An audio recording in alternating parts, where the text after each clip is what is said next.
This Week in Richmond is made possible in part by Dignity Memorial, caring for our communities with a network of funeral homes and cemeteries in Virginia and throughout North America. More information about Dignity Memorial's providers is online at dignitymemorial.com. Alpha Natural Resources, an energy company dedicated to respecting the land. Alpha Natural Resources, we power the world through the energy of our people.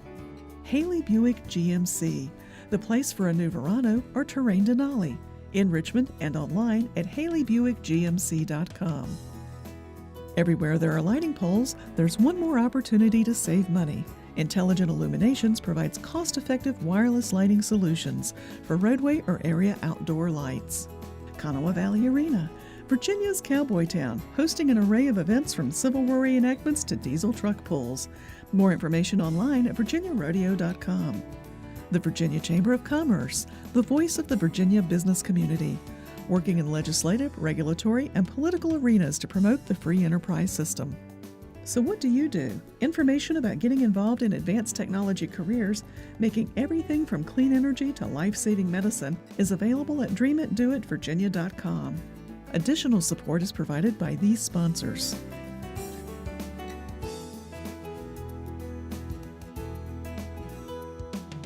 And by the members of Virginia's public television stations. Thank you.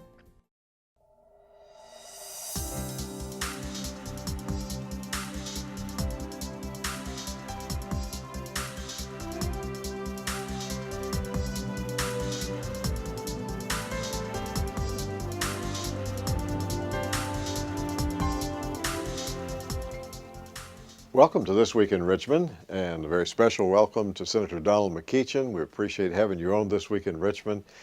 Senator McEachin served in the House of Delegates in the late 90s for about 6 years, and then came back and served in the House another couple of years, and now I've been in the Senate since 2008. And we're delighted to have you on. Well, thank you for having me. Our viewers here in the greater Richmond area know you, know who you are, but people around the Commonwealth may not know that you went to American University before UVA School of Law, and then more recently the Virginia Union University here in Richmond School of Theology.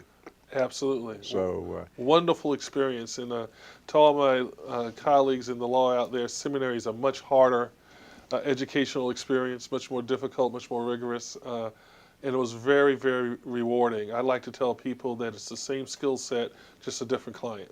Ah, yes. If you have some time before we start talking some political matters, what really led you to go to seminary? You already had a full-time law practice. Well, you know, seminary, I think for a lot of folks, especially me, was something that you weren't quite sure why you were doing it when you did it. I certainly had a need to go because I wanted to learn interpretive techniques for myself. I wanted to be able to help my children understand things. Not that we didn't have and continue to have a great pastor, but it's a different kind of relationship between father and daughter, and I have 3 daughters. And so I wanted to have the skills to be able to talk to them about Scripture. But what I found there was a wonderful intersection between faith and public policy, and some. I was able to develop a philosophy that really theology, if it's good theology, breaks down barriers that prevent people from embracing their humanity, and it's impacted my service as a member of the Assembly.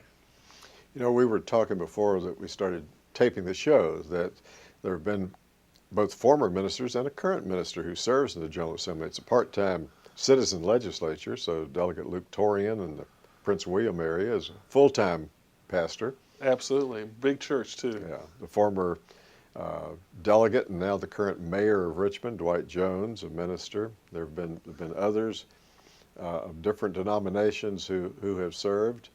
And so it's unique, though, in the Senate that you are in that position now of one with both a law degree and a theology degree, so hope it serves you well. I think it does. Hopefully my constituents can see good results, at least from the votes I take that are in accordance with how they feel things should happen up here. putting back on the political hat completely, over in the Senate and the Senate Democratic Caucus, you're the caucus chair. It's like herding cats. That's what I do. I was going to ask you to explain it, so I think you probably just did. But beyond that, in the herding and pulling people together, what are some of the tasks that you have as caucus chair? Well, it's multifaceted.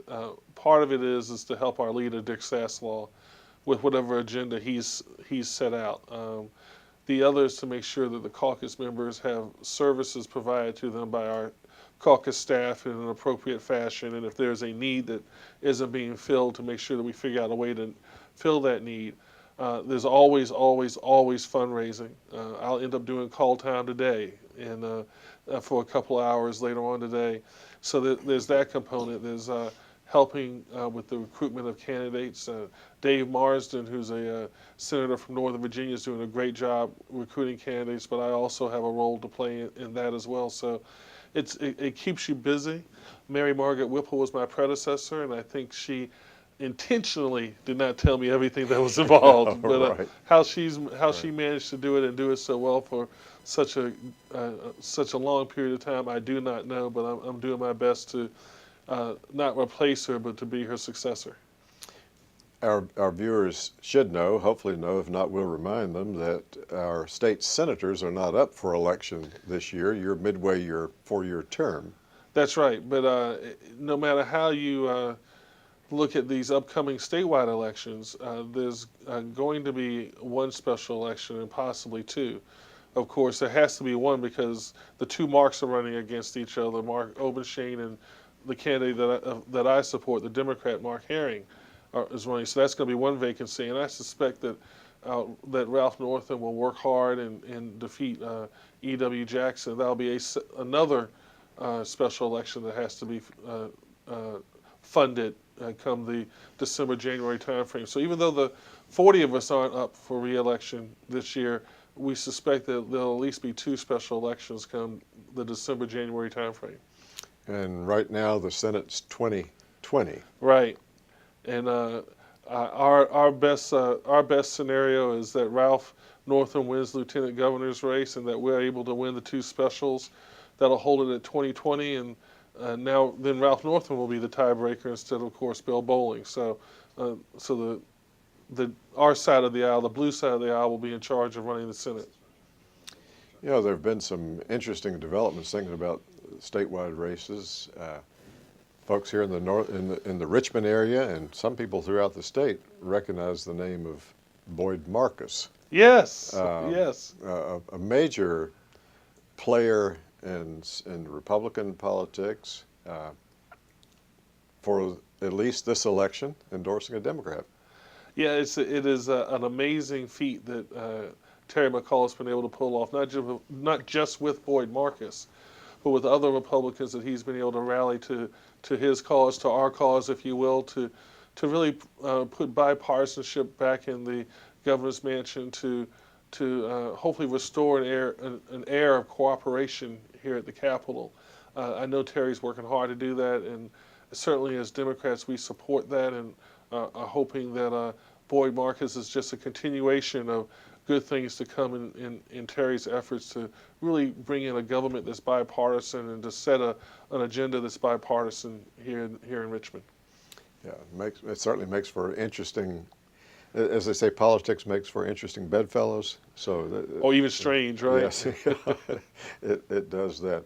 Are there issues now, back on your Senate hat and Senate leadership in your caucus, are there issues already somewhat emerging here in the summer that you see coming up next year that you all will be working on, debating, determining? Well, there are at least two issues, and I don't know how much time we have today, but one is going to be Medicaid expansion, which the voters are hearing about.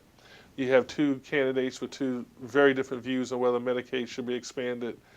Terry McAuliffe says it should. Ken Cuccinelli says it should not be. There are a plethora of reasons why it should be, helping the 200,000 to 400,000 people in Virginia who currently are too rich for Medicaid as it currently exists and too poor to be able to get it in the private marketplace. I think that's a good thing that we help those folks. It creates jobs. It keeps tax dollars here in Virginia rather than going out of state. It helps hospitals all across the Commonwealth who historically have been dependent on indigent care dollars that are drying up now. So there are a lot of reasons why Medicaid expansion should take place, and we can talk about that if we have the time. And then, of course, the other issue that's at the front of everybody's mind that we can't seem to get off the front page of the newspapers across the Commonwealth is ethics reform. The governor has, by his behavior, has put us in quite a spot in terms of his interpretation at best, and at worst, his absolute breaking of our ethics rules. And now we're going to have to go back and try to rewrite that, and that's not a simple thing to do. So we're going to have some work ahead of us in January in that regard. Yeah, I'm sure. In fact, we had a conversation a little earlier this summer about the difficulty and just how far it would be reasonable to go in banning any kind of gifts that would be coming to even to family members. Right. The member himself or herself is the easy one to write about. Mm-hmm. But the example I always like to share is my daughter. My youngest daughter just got into Parsons up in New York, and she got a partial merit scholarship. Doesn't pay the whole freight, but it pays a portion of that. Is that something I should have to report? Is that something that should be banned? I don't think there's a single Virginian that thinks that my daughter's scholarship to Parsons is affecting my ability to vote on issues, nor do I think they think it should be banned. Mm-hmm. But let's change the scenario a minute. Suppose she went to UVA. Right. Suppose I serve on Senate Finance. Do you want to ban that? Do you want to report that? Of course, I don't think any member has much of a problem reporting things, but it's the banning of gifts and how we define what a gift is that's going to be a struggle. And again, it's a struggle that we're going to take on. Nobody twisted our arms. We volunteered for these positions, but it's going to be a struggle that we're going to have to take on in January. There's been some discussion, and in fact, I think the current governor was one who proposed some time ago in a campaign that there be an independent ethics commission. Have you taken a look at that and studied that some? Have any perspective on it? I haven't studied a whole lot because to my mind the challenge is going to be in the details of what the new ethics package looks like. Having a commission is fine. We can do that. But what is the commission supposed to be thinking about? All those details are the things that we're still going to have to struggle with in January. So that's principally where my focus has been. But I have no reason not to support an independent commission. Okay. When you come back to the other statewide races, we'll be having some of your colleagues from the other side of the aisle speaking, so we want you to feel free to speak too during this time and help us make some news. How are you looking at those other races? Both you made some comment on Lieutenant Governor. Why don't you start there? Well, of course, look, we absolutely need Terry McAuliffe as the next governor of the Commonwealth of Virginia. I think his business acumen and his sense of trying to bring people together is exactly what we need at this time in Richmond. Of course, I am very concerned about who the next lieutenant governor is, and again, you'll see this as a recurring theme throughout my description of these two tickets. You have Ralph Northam, who is a moderate Democrat who has worked hard at trying to reach across the aisles, and sometimes he's actually gotten his hand slapped about reaching across the aisle, but I don't think that's something he regrets. I think it's something that he's very proud of, and I'm very proud to be his campaign chair to help do my part to get him elected.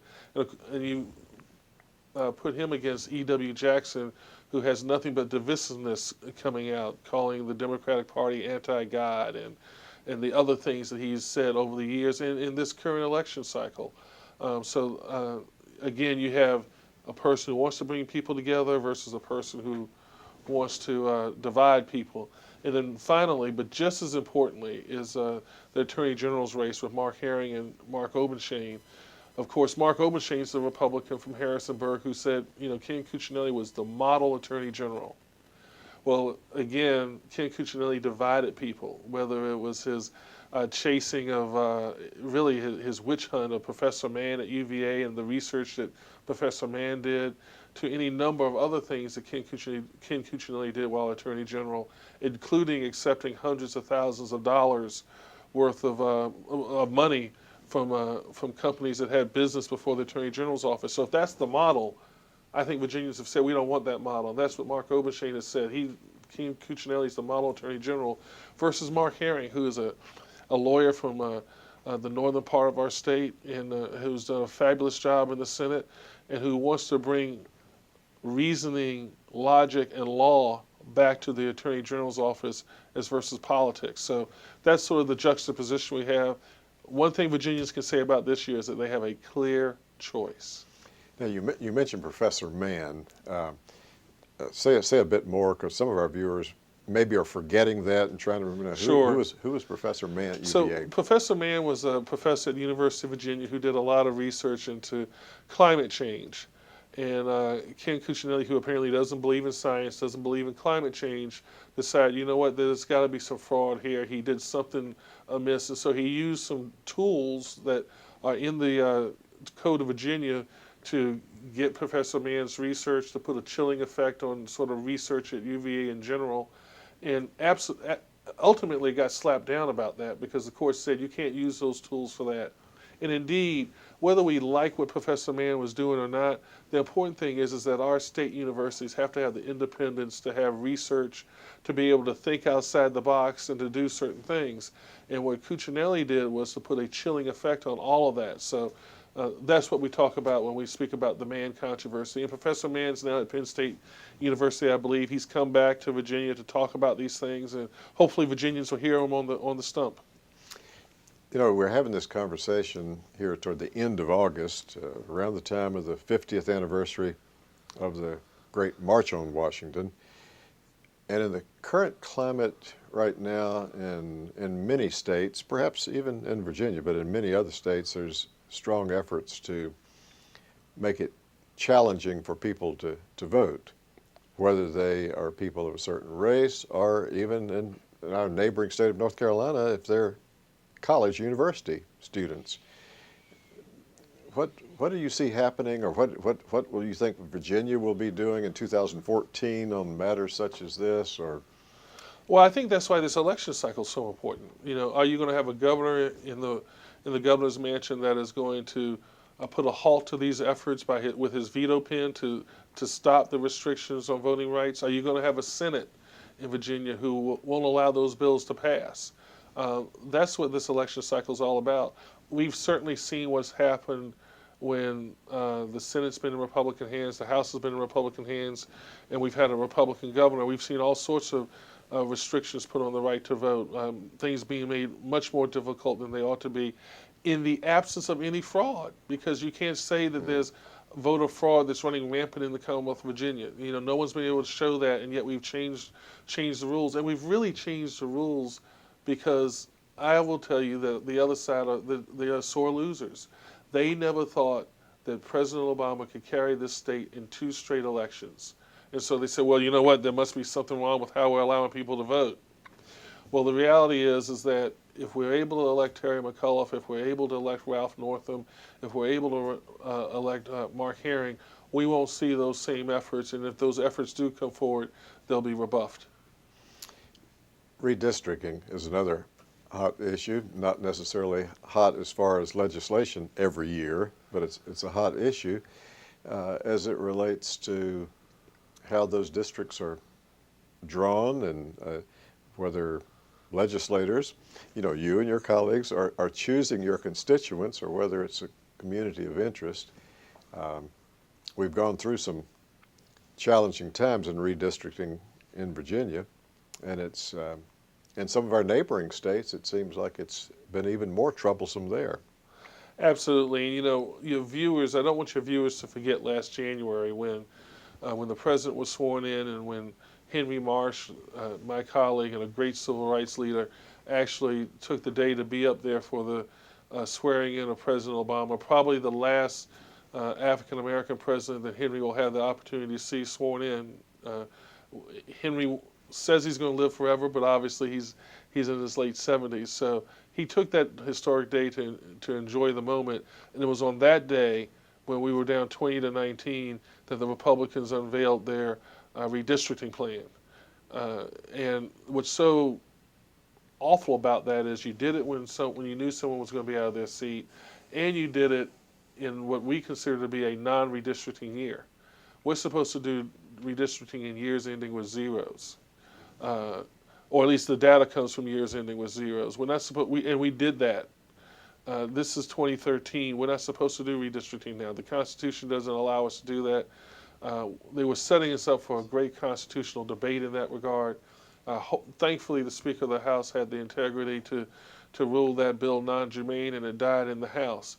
But Tommy Norman has said he's going to bring it back again. If it originates in the Senate, it won't be non-germane.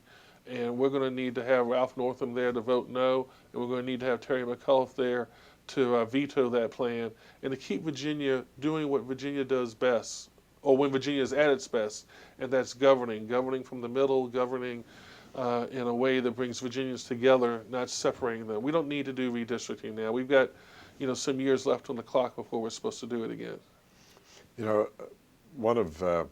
Maybe one of your colleagues in the other chamber, some weeks ago on this show, said probably this coming year was the time to look again at an independent redistricting commission, and a time when it's not so close to redistricting. Over the years, I've heard discussion about that commission, both in chambers, and even some kind of commission to help in selecting judges.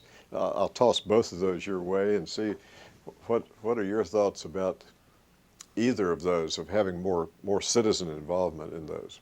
Well, I absolutely think citizen involvement is important, and I think that it has been shown that the Senate is always friendly to the idea of an independent commission doing redistricting.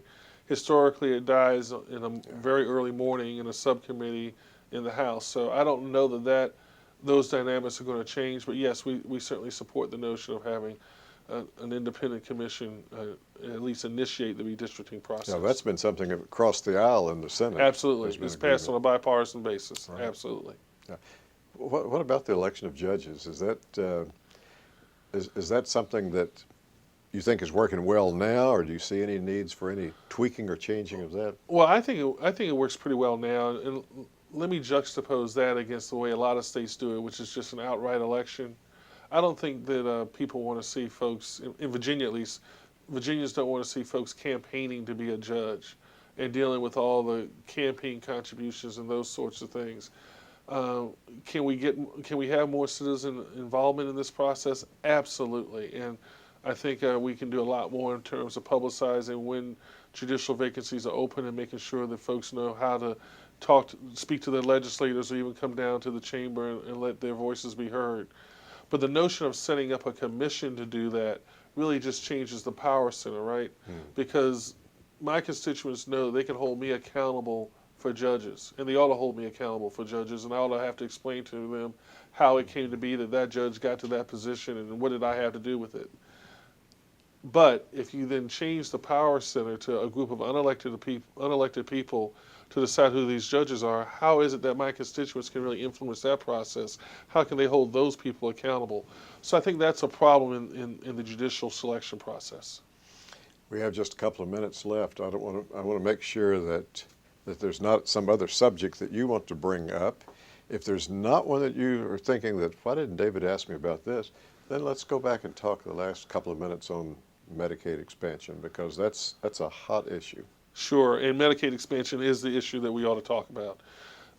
As I said earlier, we've got 200 to 400,000 people in this Commonwealth who would benefit from Medicaid being expanded. What I think a lot of people don't understand is that we're not talking about the poorest of the poor when we talk about this group. We're talking about people who get up every day, go to work, and maybe they don't have a full-time job. Or maybe the full-time job that they have doesn't have benefits. So they're too rich to get into Medicaid as it's presently constituted, and too poor to be able to access health insurance through the private marketplace. So there's that issue. There's the issue of 30,000 to 40,000 jobs that can be created over the next 10 years if you do Medicaid expansion. And the reason for that is if you take that size of a population, 200 to 400,000 people, put them into the marketplace with the ability to access health care, the marketplace has to react. It's not prepared to take 200 to 400,000 people, so they're going to have to hire some doctors, hire some nurses, hire some technicians, and these are well-paying jobs. These are jobs of the types of jobs that will increase our coffers through taxes. And when we have more tax revenue, obviously there are more things we can do for our schools, our first responders, and for social services. So those two reasons alone, I think, are sufficient. But as I said earlier, we've got a lot of hospitals in this Commonwealth who are dependent on indigent care dollars. And they're not just in Richmond, and they're not just in Charlottesville. And with those dollars drying up, they need Medicaid expansion to help replace those dollars. Senator McEachin, our time is up, but thank you so much for being on This Week in Richmond. Appreciate it. Thank you.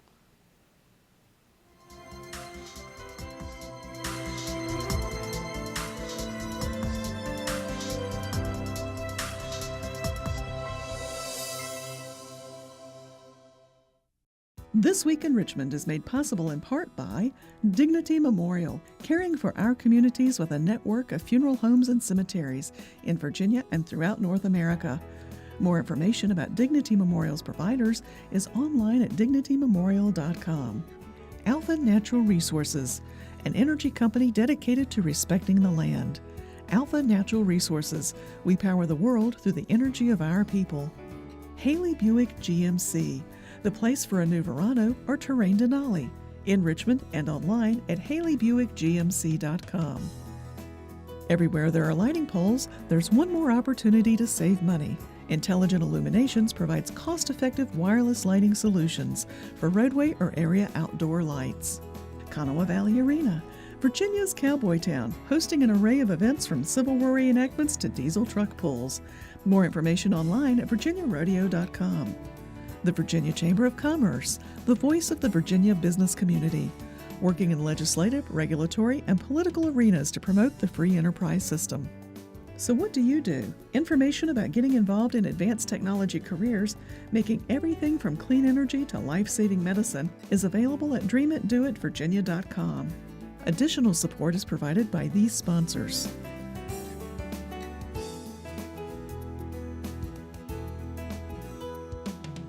And by the members of Virginia's public television stations. Thank you.